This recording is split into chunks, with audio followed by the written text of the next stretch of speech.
എടോ ഈ ഓഫീസ് തുടങ്ങിയിട്ട് എത്ര നാളായിടോ, ഒരു ഒറ്റ ഒരുത്തം പോലും ഇങ്ങോട്ട് കയറി വരുന്നില്ല. ബിസിനസ് ആണെങ്കിൽ ക്ലച്ച് പിടിക്കുന്നില്ല. എനിക്കറിയാൻ പാടില്ലായിട്ടാണ്. ഭാര്യയുടെ കെട്ടുതാലി, പാദസരം, വീടിന്റെ ആധാരം, കിണറിന് പഞ്ചായത്ത് കിട്ടുന്ന ലോണിന്റെ കാശ്, ഇതെല്ലാം എടുത്തിട്ടാണ് ഞാൻ ഈ ഓഫീസ് തുടങ്ങിയത്. ഒരു ഒറ്റെണ്ണം കയറി വരുവല്ല. ബിസിനസ് ആണെങ്കിൽ മുമ്പോട്ട് പോകണമില്ല. ഈ പണ്ടാരം പിടിച്ച ഫോണാണെങ്കിൽ കേടായിട്ട് 6 ദിവസമായി. ഇതൊന്നും നന്നാക്കുന്ന ഒരാളോട് വരാൻ പറഞ്ഞിട്ട് അവനെ കാണാനില്ല. ഞാൻ വിളിച്ചു പറഞ്ഞു 2 ദിവസമായി. ഞാൻ വിളിച്ചു പറഞ്ഞിട്ട് ആരെങ്കിലും ഇങ്ങോട്ട് ഇത് കെട്ടിയെടുത്തത് നന്നാക്കാൻ വേണ്ടിട്ട്. എന്റെ ബിസിനസ് പോക്കാ, അത് ഉറപ്പാ.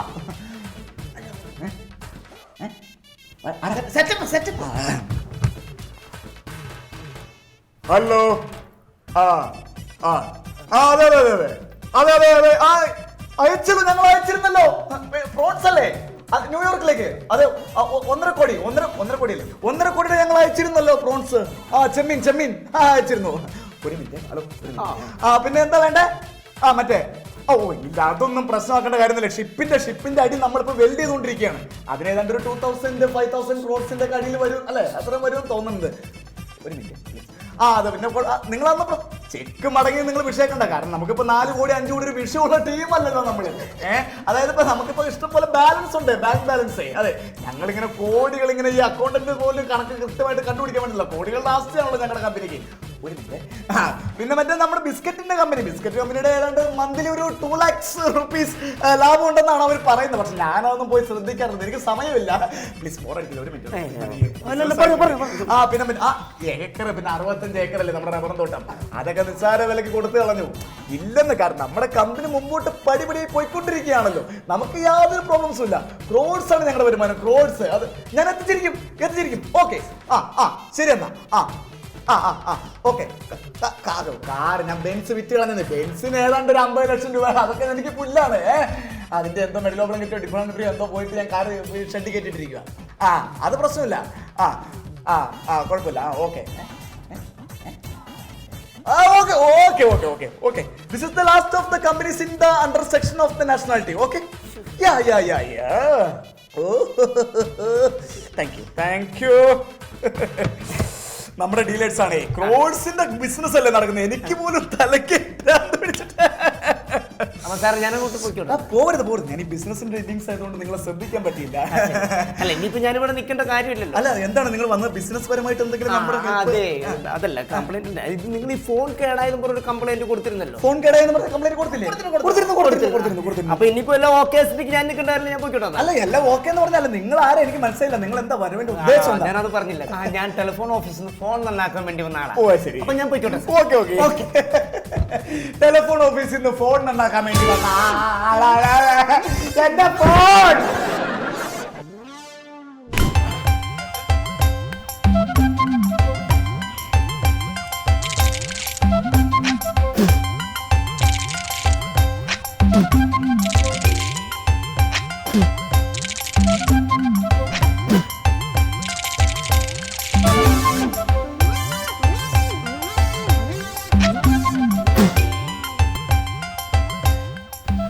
എൻ്റെ ഭാര്യ ഇനി അരമണിക്കൂറോടെ ജീവിച്ചിരിക്കുള്ളൂ. ഞാൻ എങ്ങനെ പറഞ്ഞ് മനസ്സിലാക്കുന്നു?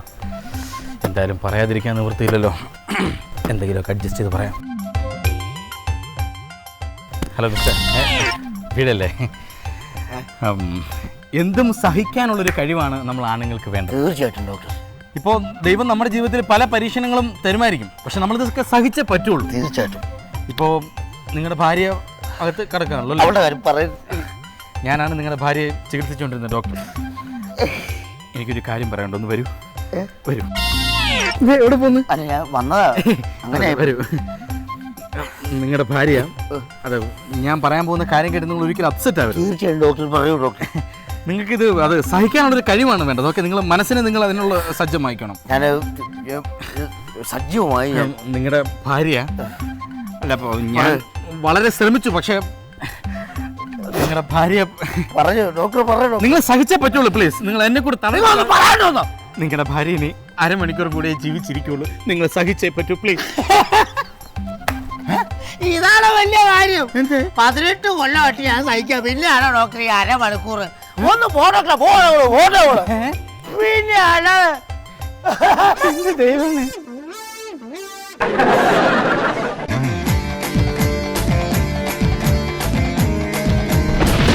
ഹലോ. പറയൂ സാറാമേ. ആക്സിഡന്റ് ആയിട്ട് വന്ന രോഗിയെ കിടത്താൻ സ്ഥലമില്ലെന്നോ? നമ്മുടെ പേവാടിന്റെ വരാന്ത കിടത്തുന്നേ അവിടെ പട്ടി വെട്ടി കൊടുക്കുവാന്നു. എന്റെ സാറാമ്മ ചെന്നിട്ട് ആ പട്ടിയോട് എഴുന്നേറ്റ് പോകാൻ പറഞ്ഞു. എന്നിട്ട് അയാൾ അവിടെ കിടത്ത്. പിന്നെ സാറാമ്മേ ഉച്ചയ്ക്ക് കാണണം കേട്ടോ. അത് പിന്നെ നമ്മൾ പിന്നെ അങ്ങനെയൊക്കെ പറയുമ്പോൾ സംഭവിക്കും. ഡോക്ടറെ പിന്നെ വിളിക്കാം. എന്താ പ്രശ്നം? Good morning. Good morning. എന്താ പ്രശ്നം? എന്റെ പേര് രാമനാഥൻ. അതാണോ തന്റെ പ്രശ്നം? അതല്ല, എനിക്കല്ല പ്രശ്നം. പിന്നെ ആർക്കാണ്? എന്റെ അച്ഛനാണ് പ്രശ്നം. തന്റെ അച്ഛൻ എന്താണ് പ്രശ്നം? എന്റെ സാറ്, എന്റെ അച്ഛൻ സർക്കാർ ഓഫീസിലെ ഒരു ടൈപ്പിസ്റ്റ് ആയിരുന്നു. പുള്ളി ഇപ്പൊ റിട്ടയർഡായി. അത് കഴിഞ്ഞ് പുള്ളിക്കുള്ള കുഴപ്പം എന്താണെന്നറിയാം? എന്താ കുഴപ്പം? രാവിലെ എഴുന്നേറ്റ് കഴിഞ്ഞാൽ ഒരു 10 മണിയാകുമ്പോൾ പുള്ളി കസേരയിൽ പോയിരിക്കും. എന്നിട്ട് ഇങ്ങനെ ടക്ക് ടക്ക് ടക്ക് ടക്ക് ടക്ക് ടക്ക് ടക്ക് ടക്ക് ടക്ക് ഇങ്ങനെ ടൈപ്പ് ചെയ്തുകൊണ്ടേയിരിക്കും വൈകുന്നേരം ഒരു 5 മണി വരെ.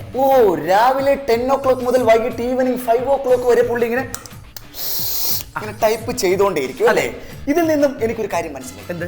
തന്റെ അച്ഛൻ, യുവർ ഫാദർ, വളരെ ആത്മാർത്ഥതയുള്ള ഒരു ടൈപ്പിസ്റ്റ് ആയിരുന്നു. അതെ, നമുക്കൊരു പണി ചെയ്യാം. എന്താ? നമുക്ക് അതായത് ഞങ്ങൾ ഡോക്ടർമാരുടെ ഭാഷയിൽ ഇതിനെ ടൈപ്പേറ്റിംഗ് കുലാബിയ ഓഫ് ദ മെഡുലോ ഒബ്ലോംഗേറ്റ ഫണ്ടറി എന്നാണ് പറയുന്നത്. എന്ത്? രണ്ടാമത് ചോദിച്ചാൽ എനിക്ക് പറയാൻ പറ്റി എന്ന് വരില്ല. ഒരൊറ്റ കാര്യം ചെയ്താൽ മതി, നമുക്ക് ഉറക്കാം. ആരെ? എൻ്റെ അച്ഛനെ ഉറക്കി കഴിഞ്ഞാൽ എങ്ങനെ ശരിയാവുന്നത്? ഞാൻ പറഞ്ഞുതരാം. ഞാൻ ഇവിടുന്ന് കുറച്ച് ഉറക്ക ഗുളിക തരും. അത് വല്ല പാലിലോ കട്ടൻ ചായയിലോ വല്ല OPR-ലോ എന്തെങ്കിലുമൊക്കെ കലക്കി കൊടുത്ത് തൻ്റെ അച്ഛനെ താൻ ഉറക്കുന്നു. അങ്ങനെ അച്ഛൻ ഒരാഴ്ച ഗാഢമായ നിദ്ര. അതുകൊണ്ട് എന്താ നമുക്ക് പ്രയോജനം? ഈ ഒരാഴ്ച കഴിഞ്ഞ് എഴുന്നേൽക്കുമ്പോൾ തന്റെ അച്ഛന്റെ മനസ്സിൽ നിന്നും ഞാനൊരു സർക്കാർ ജോലിക്കാരനായിരുന്നു, ഒരു ആത്മാർത്ഥതയുള്ള ടൈപ്പിസ്റ്റ് ആയിരുന്നു എന്നുള്ള വിഭാഗിക ചിന്തയുടെ ഉത്കൃഷ്ടതയിലുള്ള ഗ്ലിതമുണ്ടല്ലോ, അത് മാറിക്കിട്ടും. മനസ്സിലായില്ല സാർ. രണ്ടാമത് പറയാൻ പറഞ്ഞ എനിക്ക് ബുദ്ധിമുട്ടാണ്. ഒന്നും ചോദിക്കരുത്. എന്തായാലും നമ്മൾ രണ്ടുപേരും ചേർന്ന് തന്റെ അച്ഛനെ ഒരാഴ്ച പറയൂ. പിത്തം, കഫം, മലമൂത്രം എന്താണ് ടെസ്റ്റ് ചെയ്യേണ്ടത്? എന്റെ പൊന്നു സാറേ, എന്നെ ഓർക്കുന്നില്ലേ? ഒരാഴ്ച മുമ്പ് ഞാൻ ഇവിടെ വന്നിരുന്നു. അച്ഛനെ ഉറക്കി കിടത്താൻ വന്ന രാമനാഥൻ. ഞാൻ അച്ഛന് സാറ് പറഞ്ഞു സുന്ദരമായിട്ട് ഉറക്കി കിടത്തി. അച്ഛൻ സുഖമായി ഉറങ്ങി കാണുമല്ലോ. ഒരാഴ്ച നല്ല സുന്ദരമായിട്ട് അടിപൊളിയായിട്ട് ഉറങ്ങി. Very good. ഇപ്പൊ പ്രശ്നമൊന്നുമില്ലല്ലോ. ഇപ്പോഴാ പ്രശ്നം. എന്ത് പ്രശ്നം? എന്റെ പൊന്ന് സാറേ, നേരത്തേക്ക് എന്ന് പറഞ്ഞാൽ രാവിലെ 10 മണി മുതൽ 5 മണി വരെ പുള്ളി ടൈപ്പ് ചെയ്തിട്ടുള്ളായിരുന്നു. ഇപ്പൊ അതല്ല, രാപകലില്ലാതെ ഫുൾ ടൈം ടൈപ്പാ. അത് ശരി. 10 മണി മുതൽ 5 മണി വരെ ടൈപ്പ് ചെയ്തുകൊണ്ടിരുന്ന അച്ഛൻ ഇപ്പോൾ ഉറക്കമില്ലാതെ രാപകലിരുന്ന് ടൈപ്പ് ചെയ്തുകൊണ്ടിരിക്കുന്നു. ഉറക്കമില്ലെന്ന് എന്റെ അഭിപ്രായത്തിൽ തന്റെ അച്ഛൻ ഒരു പ്രത്യേക ടൈപ്പാണ്. ഇക്കണക്കിന് പോയാൽ ഞാൻ ഒരു ടൈപ്പ് ആവും. ഒരു പണി ചെയ്ത നിങ്ങൾ അപ്പോൾ അച്ഛനോട് തിരക്കില്ലേ എന്തുകൊണ്ടാണെങ്കിൽ 24 മണിക്കൂർ ഇരുന്ന് ടൈപ്പ് ചെയ്യണമെന്ന് ചോദിക്കാൻ പാടില്ലായിരുന്നോ? ചോദിച്ചു. അപ്പോൾ അച്ഛൻ എന്ത് പറഞ്ഞു? അപ്പൊ പറഞ്ഞ എന്താണെന്ന് അറിയാമോ? നീ എന്നെ ഒരാഴ്ചയായിട്ട് ഉറക്കി കിടത്തിയതല്ലേ, ഈ ഒരാഴ്ചത്തെ വർക്ക് വേറെ കിടക്കാണ്, അത് തീർക്കാനുള്ള ഓവർ ടൈം വർക്കാണ്. മണി 10 പ്യൂണെന്ന് പറഞ്ഞ കൊടുത്തിട്ടുള്ളത് എവിടെ പോയി കിടക്കണം? നിങ്ങൾ പാരട്ടവൻ. താൻ ഈ ഫയലും കൊണ്ട് എന്തിനാണോ വീട്ടിലേക്ക് പോണത്? അല്ല സാർ, അതൊരു ശീലമായി പോയി, അതുകൊണ്ടാ. എന്തിനാ താൻ ഈ ഫയലും കൊണ്ട് വീട്ടിലേക്ക് പോണേ? എന്തിനാ? അതെന്താ വെച്ചാൽ ഇത് തലക്കടിയിൽ വെച്ചാലേ ഉറക്ക് വരുന്നുണ്ട് സാർ, അതുകൊണ്ടാ. അത് ശരി. ഓഫീസിലെ ഫയല് മൊത്തം തലോനാക്കാൻ വേണ്ടി കൊണ്ടു നടക്കാം അല്ലേ? മണി 10 കഴിഞ്ഞ് പോയി ചായം പരിപാടി പിടിച്ചോ. യൂണാന്ന് പറഞ്ഞ ഇറങ്ങിക്കോളും. വിവരമില്ല.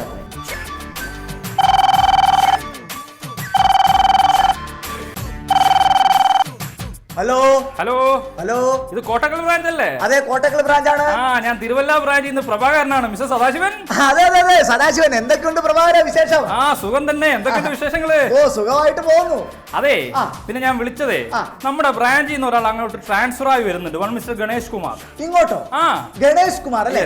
അല്ല, ആളെങ്ങനെ വല്ല കുഴപ്പക്കാരനൊക്കെയാണോ? ചെറിയൊരു പ്രശ്നമുണ്ട്. എന്ത് പ്രശ്നം? ബെറ്റ്. അതെ അതെ അതെ അതെ. എന്ത് പറ്റി? അതെ, അയാൾ എന്ത് പറഞ്ഞാലും വെറ്റ് വെക്കും. പിന്നെ അയാളുടെ മറ്റൊരു പ്രത്യേകത, ഇതുവരെ അയാൾ വെറ്റിൽ തോറ്റിട്ടില്ല. എന്ത് വെറ്റ് വെച്ചാലും അയാളെ ജയിക്കുള്ളൂ. അത് ശരി. ഇതുവരെ വെറ്റിൽ തോറ്റിട്ടില്ല. എന്ത് വെറ്റ് വെച്ചാൽ പുള്ളി തന്നെ ജയിക്കുകയും ചെയ്യും. ഒന്ന് ശ്രദ്ധിക്കണം കേട്ടാ. അതൊക്കെ ഞാൻ സൂക്ഷിച്ചോളാം. പുള്ളി ആരോട് വെറ്റ് വയ്ക്കോ വയ്ക്കാതിരിക്കോ ജയിക്കോ തോക്കോ ഇതൊന്നും എനിക്കൊരു പ്രശ്നമല്ല. എന്റെ ഈ ഓഫീസിൽ അവന്റെ ഒരു വെറ്റും നടക്കൂല. അപ്പൊ ഓക്കെ, എന്തായാലും ആള് വരട്ടെ, ഞാൻ നോക്കിക്കോളാം. Okay okay. ബെറ്റ് അത് എന്റെ അടുത്ത്.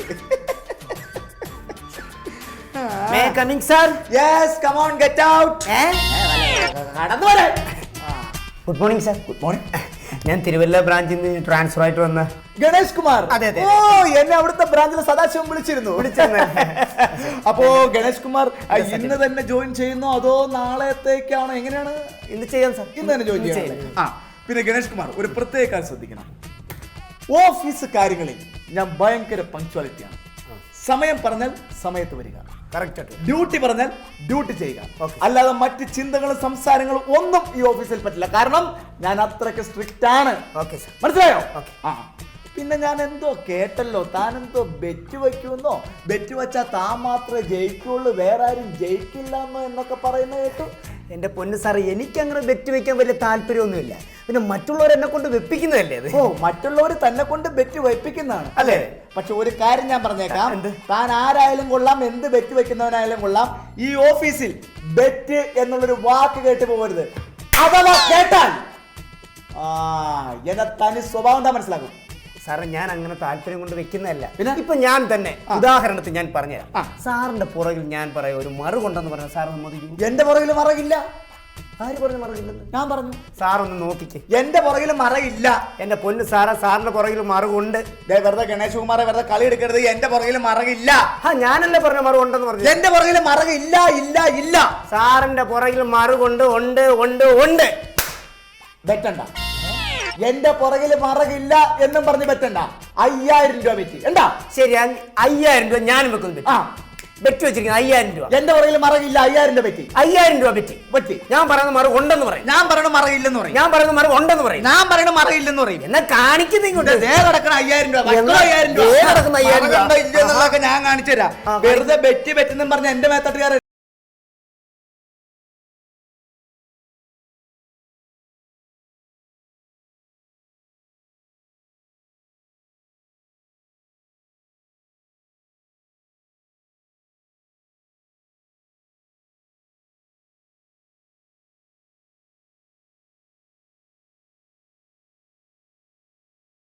വെക്കണം. മനസ്സിലായോ ഗണേശ? മനസ്സിലായി. ബെറ്റ് വെക്കാൻ വന്നേക്കണ് ഒരു ഊത്ത ഗണേഷ് കുമാർ. ഇനി ഗണേഷ് കുമാർ അല്ല, സാക്ഷാൽ സിനിമാ നടൻ ഗണേശൻ വന്നാൽ പോലും എന്നെ ബെറ്റ് വെച്ച് തോപ്പിക്കാണെന്ന് ഒരുത്തരും വിചാരിക്കണ്ട. പിന്നെയല്ലേ ഒരു ഇച്ചിരി ഇല്ലാത്ത ഞാനൂലിനെ കാട്ടിട്ടാണ് എന്നെ പേടിപ്പിക്കണം. ഇതിനും വലിയ എത്രയോമാരുടെ അടുത്ത് ബെറ്റും വച്ച് കൊടുത്തും കൊണ്ടും ജീവിച്ചിട്ടുള്ളവനായി ഞാൻ. പിന്നെ ഞാനൊരു ഗണേഷ് കുമാർ. ഓടാ അവിടുന്ന്. ഓ, ഇവനെ കുറിച്ച് വാദോരാതെ സംസാരിച്ച ഒരാളുണ്ടല്ലോ നമ്മുടെ തിരുവല്ല ബ്രാഞ്ചിലെ സദാശിവൻ. പുള്ളിനെ വിളിച്ചിട്ട് ബെറ്റ് വെച്ച് ഞാൻ അവനെ തോപ്പിച്ച കാര്യമൊന്നും പറഞ്ഞില്ലെങ്കിൽ പിന്നെ ഞാൻ എന്തിനാ ജീവിച്ചിരിക്കണേ? Hello hello hello, Thiruvalla branch അല്ലേ? അതെ. മാനേജർ സദാശിവനുണ്ടോ? അതെ, സദാശിവനാണ്. എടോ സദാശിവ, ഞാൻ കൊച്ചി ബ്രാഞ്ചിൽ നിന്നാണ്. എടോ, താൻ ഇങ്ങോട്ട് ജോയിൻ ചെയ്യാൻ ഒരാളെ വിട്ടില്ലേ, ഗണേഷ് കുമാർ.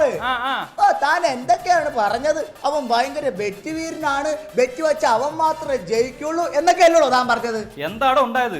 എന്നാ താൻ ഞെട്ടാൻ തയ്യാറായിക്കോ. ഞാനും അവനുമായിട്ട് 5000 രൂപയ്ക്ക് ബെറ്റ് വെച്ച് ഞാൻ ജയിച്ച്. എന്ത് ബെറ്റാ വെച്ചത്? എന്ത് ബെറ്റാണെന്നാ? എടോ, ആ ഗണേഷ് കുമാർ എന്ന് പറഞ്ഞവൻ എന്നോട് പറയുവാ എന്റെ പുറത്തൊരു മറകണ്ടെന്ന്. ഞാൻ പറഞ്ഞു ഇല്ലെന്ന്. അങ്ങനെ ഒന്നും രണ്ടും പറഞ്ഞ് 5000 രൂപ ബെറ്റ് വെച്ച് ഞാൻ എന്റെ ഷർട്ട് ഊരി കോട്ട് ഊരി കംപ്ലീറ്റ് കാണിച്ചു കൊടുത്തപ്പോ, നിങ്ങൾ ഷർട്ട് അഴിച്ച് കോട്ട് വെച്ചപ്പോ എന്റെ പുറത്ത് മറകില്ല. അങ്ങനെ ആ ബെറ്റ് ഞാൻ ജയിച്ച്. ചതിച്ചല്ലോ ദൈവമേ. ഷർട്ട് ഊരിയത് എങ്ങനെയാണോ ചതി വന്നത്? എടോ, ജോയിൻ ചെയ്യുന്ന ദിവസം പുതിയ ബ്രാഞ്ചിലെ മാനേജറുടെ ഷർട്ട് അയപ്പിക്കും പറഞ്ഞ് എന്നോടൊരു 10000 രൂപ വെച്ച് വെച്ചിട്ടാണോ അവൻ അങ്ങോട്ട് വന്നത്. ഓ, ഈ ബെറ്റ് എന്ന് പറഞ്ഞ വാക്ക് കണ്ടുപിടിച്ചവനെ എന്റെ കൈ കിട്ടിയെന്ന് ഞെരിച്ചാൻ അവനെ കൊന്നേനെയാ. എന്താ സാർ? എന്ത് പറ്റി സാർ? ഒന്നുമില്ലടോ. എന്താ സാർ, വല്ല അസുഖം? ഒന്നുമില്ല. അല്ല, ഗുളിക വാങ്ങിക്കണം സാർ. ഒന്നും മേടിക്കണ്ട. എടാ പൊന്നുമോനെ, നിന്നെ ഞാൻ രാവിലെ വന്നപ്പോ കുറെ ചീത്ത പറഞ്ഞില്ലേ? നീ എന്നോട് ക്ഷമിക്കണം. ഞാൻ ഒത്തിരി ടെൻഷന്റെ പുറത്തായിരുന്നു. അതുകൊണ്ടാണ് നിന്നെ ചീത്ത പറയേണ്ടി വന്നത്. ഇനിയിപ്പൊ ഇന്ന് മുതൽ, ഈ നിമിഷം മുതൽ നീ ചായ മേടിക്കാൻ പോയാലും കൊള്ളാം, ഫയല് വീട്ടിൽ കൊണ്ടായാലും കൊള്ളാം, ഇവിടെ എന്ത് തോന്നിവാസം കാണിച്ചാലും കൊള്ളാം, ഇന്ന് മുതൽ, ഈ നിമിഷം മുതൽ നിന്നെ ഞാൻ ചീത്ത പറയില്ല. ഉറപ്പാണ് സാർ? സത്യം. സത്യം. എന്റെ അമ്മ സത്യം. സത്യമായിട്ട്. എന്നാൽ ഇന്ന് മുതൽ, ഈ നിമിഷം മുതൽ സാറിന് കൊണ്ടുവരുന്ന ചായയിൽ ഞാൻ തുപ്പിയിടില്ല.